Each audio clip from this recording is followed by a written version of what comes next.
Hear ye. Today, we're going to be talking about the show of the summer, Bridgerton. Could you imagine if I did this entire video in a British accent? Everybody would click off.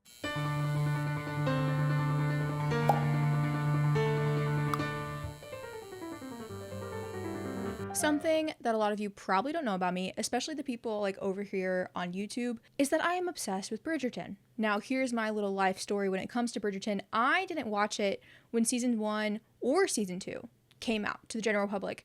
I watched it for the first time, I think, in like September of 2022, and I have watched it, I kid you not, 38 times since I watched it for the first time back in September of 2022. Ever since I watched it, I have not been able to turn it off. I watch it maybe at least like once a month. Like, it's bad. My boyfriend thinks I need an intervention. My best friend also thinks I need an intervention. Hey, what are you gonna do about it, okay? So the only like Bridgerton season that I've been around for, like, as it comes out live, was Queen Charlotte, which I loved. We won't be talking about Queen Charlotte in this video, but I can definitely make a YouTube video talking about it because that show was like such a spectacular spin-off. I've read a couple of the books, not all of them. The order in which I've read the books so far, I read Benedict's book first because Benedict was my favorite character, still is my favorite character. I read Colin and Penelope's book, and I have read Eloise's book. Next, I plan to read Francesca's book. I'm like more interested in reading the books of the seasons that haven't come out yet than I am interested in reading like Anthony and Daphne's books, even though I need to get around to them at some point. But just to put it out there, just to preface, my favorite Bridgerton is Benedict. I am obsessed with him. I'm obsessed with Luke Thompson. I think he is adorable. I have read Benedict's book like 6 times probably. It even got to a point where I started writing my own screenplay of Benedict's season because I'm so mad that his season isn't season 3. And I know they're renewed for season 4. And if season 4 is not Benedict, you guys might not hear from me. You guys might not hear from me for months. But if you think I'm kidding, I'm literally not.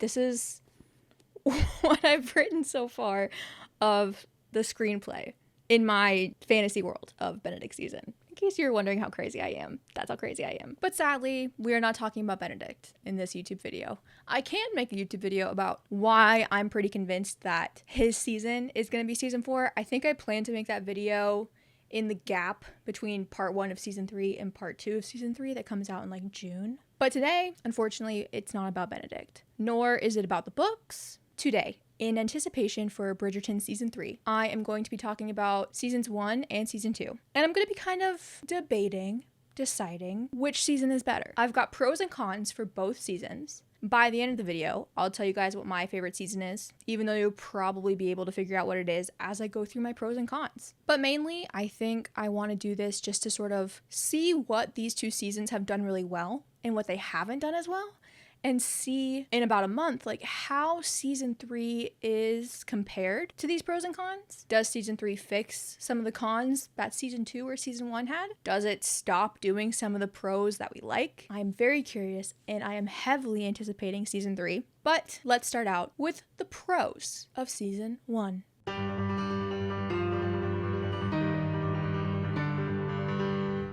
So season 1, it's all about Daphne and the Duke pretty much. And I think one of the really nice things about season 1, and the first pro that I want to talk about, is that it feels like Daphne and Simon actually get sort of a conclusion as a couple. And I think a lot of this has to do with the fact that when they were filming season 1 of Bridgerton, they didn't know if they were going to get renewed for season 2. So whatever they did, it had to feel like pretty final just in case they didn't get renewed. But when they were shooting season 2, I think they already knew that they were renewed for seasons 3 and seasons 4 at the time. So when it comes to the end of like Kate and Anthony's story, it's not really complete. And I'm not saying like it needs to be complete and we don't need to see them ever again, because that's not what I want from any of the couples. We'll get to this when we talk about season 2, but compared to Kate and Anthony and how they felt kind of rushed towards the end, Simon and Daphne like had a conclusion. Like they had a baby, they're like, we gotta name it something that starts with an A, and like it was concluded. You know what I mean? There was like a nice period put on their story. Another pro of season 1 is the fact that it's the first season and they get to set up the entire Bridgerton family. One thing I really like about the show compared to the books, which it's so funny because this is a pro for season 1 and it's actually kind of a con for season 2, but again, we'll get there later. The show is like an ensemble show. It's about the main 2 characters and them falling in love every season, but it also touches on the ensemble characters, the rest of the Bridgerton family, and a couple others, but we'll talk about that in a second. But in season 1, I feel like they do a really good job at setting up the entire Bridgerton family, really giving each of the characters like a personality, and in a way like allows you to latch on to your favorite Bridgerton regardless of if they're the lead of that season or not. Another pro for season 1 is that I do really like the sort of trope that they have going on. I love a good like fake dating trope. And I think they did that really well. Seeing them go from, oh, this is fake, to Simon realizing that it's real and he has real feelings for Daphne, and Daphne realizing that she has real feelings for Simon, but they're not really communicating those to each other. I love that trope.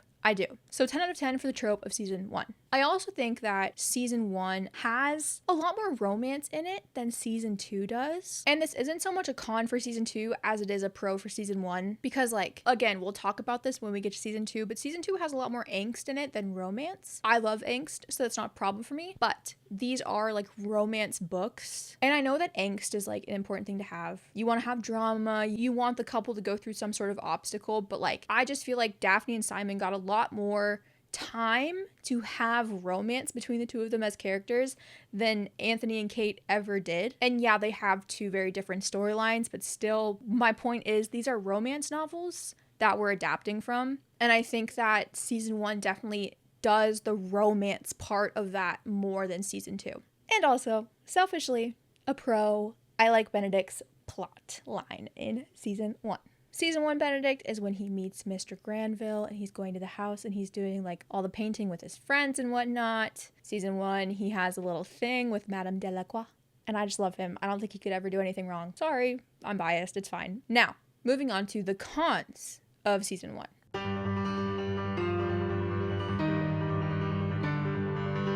When I was talking about the pros of season 1, I talked about how I really liked how they got to set up the entire Bridgerton family and how I think they did a really good job with that. On the flip side of that coin, season 1 at certain times felt like it was going really, really, really fast because it is the first season and there is so much world building that they have to do and so much character building that they have to do. Not with just the Bridgertons, but like with the Featheringtons and Mondridge and his family. And then you've got the Duke and his dad. You've got Lady Danbury. You've got the Queen, Madame Delacroix, Sienna. Lots of people. Lots of people that they're developing, relationships they're developing, world that they're building. It's a lot going on. And every season I think has a lot going on. But all of that combined with it being your first season, so you have to explain X, Y, and Z rules of this sort of like fictional Bridgerton 1800s world. Sometimes season 1 felt like a lot was going on. The pacing was a little fast. A little too fast, but that's not like the worst issue that the season has. It's just a thing that I notice in my rewatch a lot. Another con of season 1, I hate Anthony. I hate Anthony so bad in season 1. I can't stand him. He irritates me so bad. I was like shocked that I liked him as much as I did in season 2. It feels like a fully different character in a way. He still has like the same sort of crushing feeling of responsibility in his family and all the stuff that makes Anthony Anthony, but like he's not an annoying, overbearing, rude, crazy brother like he is in season 1. I don't like him in season 1. And maybe it's the sideburns. I don't care for him in season 1. Every time he's on screen, he pretty much irritates me. My next con is a very like specific sort of niche con, but I'm still going to talk about it anyways. Normally in a romance book, in any sort of romance plot, miscommunication doesn't really bother me. A lot of romance tropes involve like a miscommunication trope, and that normally doesn't bother me. I mean, I told you my favorite book is Benedict's book, and that entire book is literally just based on miscommunication between Benedict and Sophie, like the entire time. But something about the miscommunication between Simon and Daphne in season 1 and the way that they miscommunicate over like, I can't give you children versus I won't give you children really pisses me off. And I think it's especially because that miscommunication stems from the fact that Daphne just doesn't know what sex is. And I'm fully aware that that makes sense to the time period of the 1800s. Like, women didn't know what sex was, where babies came from. I'm fully aware that that's a thing. The bath already? How does a lady come to be with child? Eloise, what a question. I thought we needed to be married. Whatever are you talking about? Apparently it's not even a requirement. Eloise, that is more than enough. 100%. I just feel like Daphne is written, at least in the show, because I haven't read her book, but in the show, I just feel like Daphne is so naive, and you can make her kind of naive, but I feel like they just ramped up her being naive to 120%, and it really irritated me because I love Daphne, and it made me mad to just like watch her not understand what was happening around her for so long in the season. I kind of wish that it didn't go on for as long for her to like figure out like, hey, what's going on, how are kids made, ?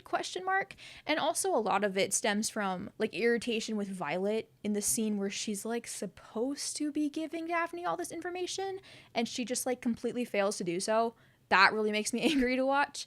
So this miscommunication, like stemming from them just like purposely making Daphne super, super naive kind of really irritates me. And that's specific to just me. That's not like an objective con of season 1, but it's just irritating to watch because it's like, oh my God, ask questions. And I know that in the 1800s, that's not how it worked. I get it. But hey, Bridgerton is mostly fictional. Okay, whatever. Moving on. The next con I have to look at Nigel's face for a lot of this season. That puts me through the ringer. I don't like looking at him. He is annoying. That also kind of brings me to a con point of like the entire show, but I think I'll get into that more when we talk about season 2. Another con. The hair on the boys specifically, like the first 3 Bridgerton boys, is kind of nuts in season 1. And I think they obviously fix it in season 2. The boys have very different hair in season 2. And I think maybe they realized that like the older looking hair and the sideburns like kind of wasn't doing it for the guys in season 1. But it's just so funny looking at Anthony, Benedict, and Colin season 1 versus season 2, how much better they look in season 2. The hair in season 1 is bad.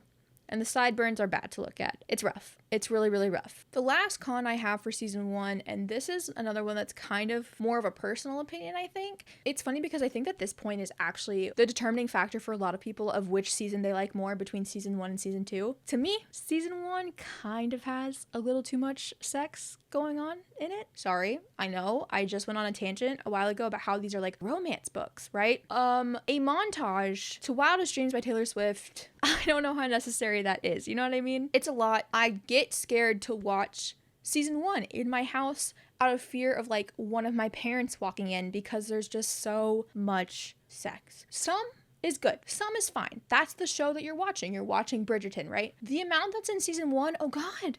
Like the intimacy coordinator must have gotten a fat check for all of the scenes that they had to coordinate because there was a lot. Not my cup of tea. Some is okay. They had it dialed up to like about 9. I need them dialed down to like a 4, probably. But that does it for season 1. Let's go ahead and roll into the pros of season 2.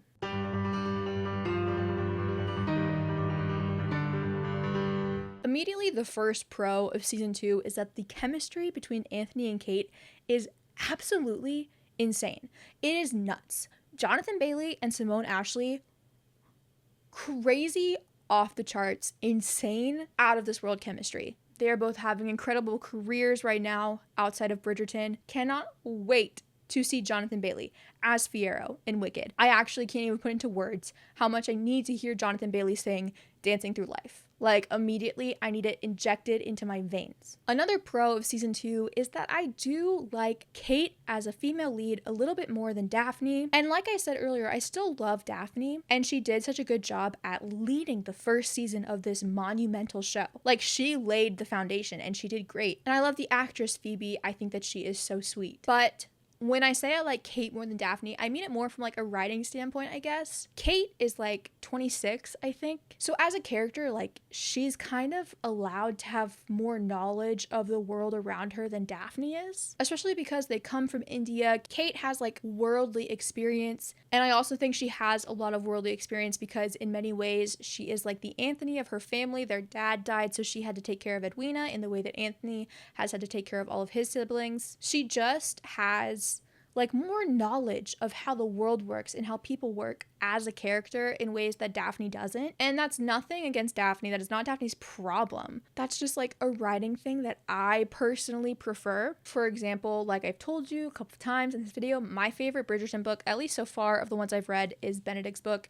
And I think that's mostly because my favorite love interest is Sophie. I think that's mainly because Sophie is the only love interest that comes from a working background. So she has these like life experiences and these like worldly experiences that a lot of these highborn, classy ladies don't necessarily have. And I found that super interesting and very compelling. And Kate is like second most to that, in my opinion. She kind of has the most life experience compared to Daphne, or even like compared to Edwina if you wanna. So in terms of the female lead of the season, I definitely like Kate a lot more than I like Daphne. Another pro for season 2 is that I feel like it moves a little bit slower than season 1 does, in a good way. The slower pace of season 2 really allows you to like connect and get attached to certain characters because season 2 doesn't have the pressure of world building. The world of Bridgerton is already set for us from season 1. They don't have to focus on world building anymore because we already know all of these characters. The only new ones we have to know are Kate and her family. The rest of them we already know. Another pro in season 2 for me is that the costume department, I feel like, went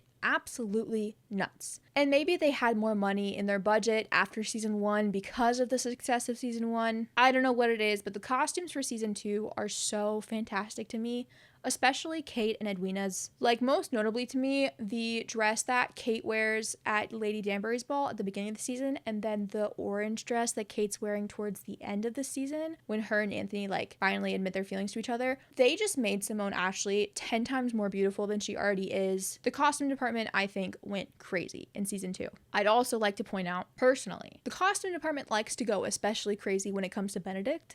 This is another topic for another time, but the outfits that Benedict gets, mostly in season 2, but season 1 as well, and so far from what I'm seeing in season 3, like Benedict gets the best outfits out of all the boys, and it's kind of crazy. Like he gets like these nice, like colorful, beautiful vests and like these matching colored neckties. And I feel like Colin and Anthony are normally in these like sort of stuffy looking jackets and dark colors, and Benedict gets to wear these like bright colors. The costume department loves Benedict, and I just know they do. Another pro for season 2, in my opinion, is how angsty it is. Once again, Simone Ashley and Jonathan Bailey are such incredible actors, and the multiple scenes that they have when they're in a room and they want to kiss so bad, but they can't, and there's like heavy breathing. That angst is so good. I could watch it forever I could. And so even though season 2 doesn't have as much like romance in it as season 1 does, we don't really get to see Anthony and Kate have like soft romantic moments outside of the last like 10 minutes of the final episode of the show. It's mostly angst the entire time. That angst is so good that it makes it okay. Normally I'd be pissed and I want to see more of them. It was fantastic. I also quite like the conflict in season 2 better than season 1.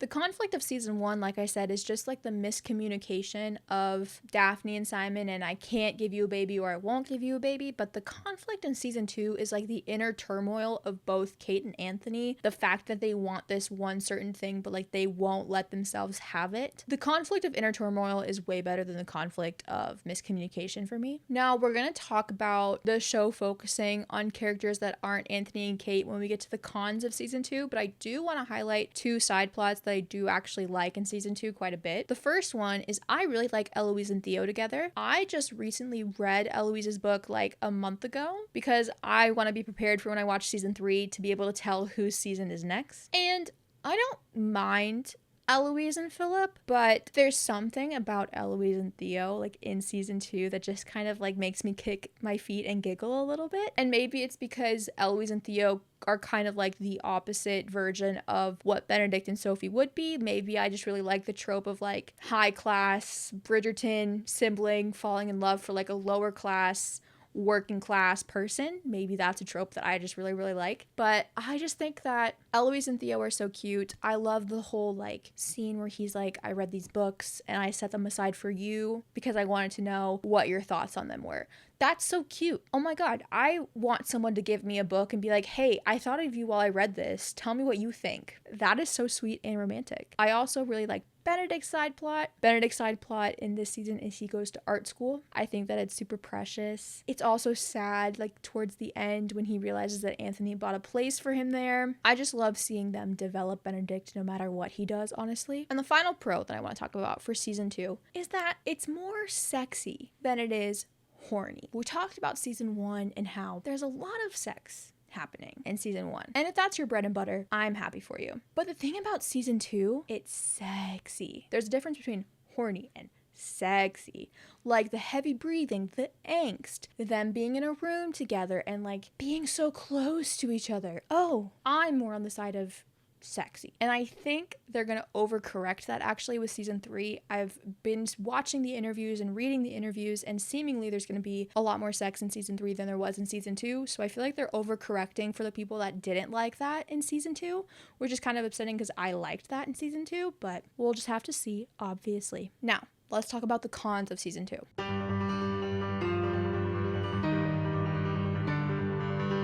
The first con I want to talk about is how I wanted more flashbacks with Edmund. We only got the one where he dies, and that was great, and that's honestly a pro of the season. Like, that flashback is so good, and it's so moving, and I cried the first time I watched it because, oh my god, it was so tragic. But I kind of wish we got more flashbacks with Edmund to show how close Anthony and Edmund truly were, and to really, like, emphasize how badly his death affected Anthony.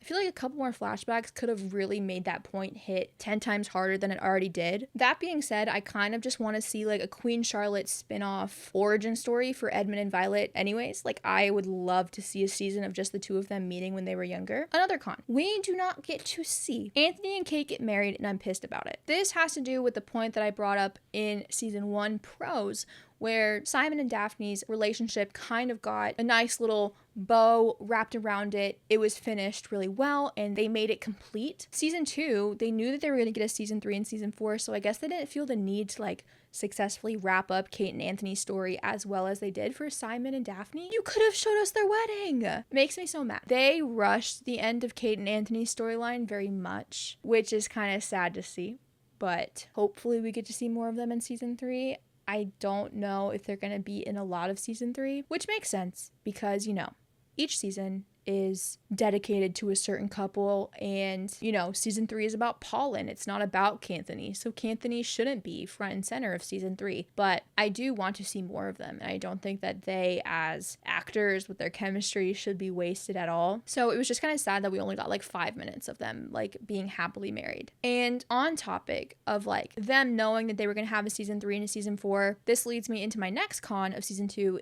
I feel like they didn't focus on Kate and Anthony as much as they should have. And there was a lot of focus on like second and third tier plot lines, most notably the Featheringtons. Oh my god. The whole plot line of like the new Mr. Featherington, hey, I could have done without it, I'm sorry. Or at least it could have had like way less screen time than it did. And I know that the Featheringtons are going to have even more screen time in season 3 because one of the Featheringtons is the main character of season 3. But it's just like, I'm done with that family, dude. They're annoying. Like, I don't want to see them on my screen anymore. And so I feel like season 2 spent a lot of time on these second and third tier characters and these plot lines because they knew that they were going to have a season 3 and season 4, and like these characters plot lines are obviously going to be carried over into those seasons. But I think focusing on the ensemble in season 2 is actually a con, as opposed to in season 1 it felt like a pro. The way that they were developing the whole Bridgerton family and developing their plot lines behind Simon and Daphne, that was a pro for season 1, turned into a con for season 2. Like, we really weren't getting that much Kate and Anthony, I feel like. For example, I have some numbers on my screen that I'm going to read off to you real quick. In season 1, Daphne had 249 minutes out of 462 minutes of screen time. Simon had 166 minutes out of 462. And comparatively, in season 2, Anthony had about 209 minutes out of 479 minutes, and Kate had about 206 minutes out of 479 minutes. So on the surface, these two numbers kind of look even, but you have to think about the fact that probably 80% of this screen time for Kate and Anthony was being shared with other people. Most notably, probably Edwina. For the first 6 episodes of the show, if Kate and Anthony are on screen,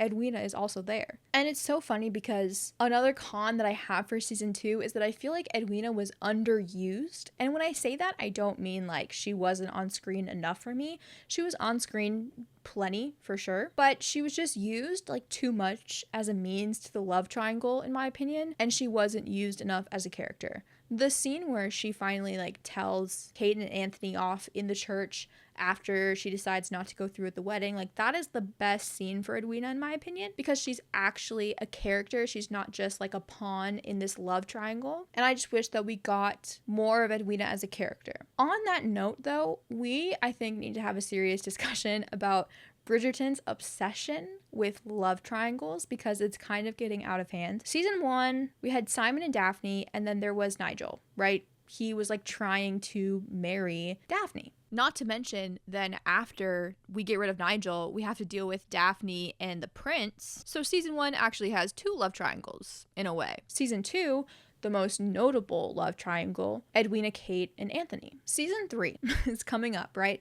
In the books, there's no other love interest for Penelope. It's just Colin, right? We know in the promos that they're introducing this character called Lord Debling. They added Lord Debling to like make a love triangle between Colin and Penelope and Lord Debling. And it's like, hey, do you really need that? I don't know. Whenever it's Benedict season, I better not see them add something to try and attempt a love triangle, because there already kind of is one with Benedict and Sophie, and the girl from the Masquerade who Benedict doesn't really understand is also Sophie. So Bridgerton, writers, it's time to put the pen down and come up with something that's not a love triangle, okay? Just thought I'd put that out there. The last con is one that's probably kind of controversial, but I'm gonna talk about it anyways. I don't like Penelope in season 2, and I'm so sorry. I'm so sorry. I'm sure there's gonna be people that watch this that are like big Penelope fans, because I'm fully aware that Penelope has a huge fan base.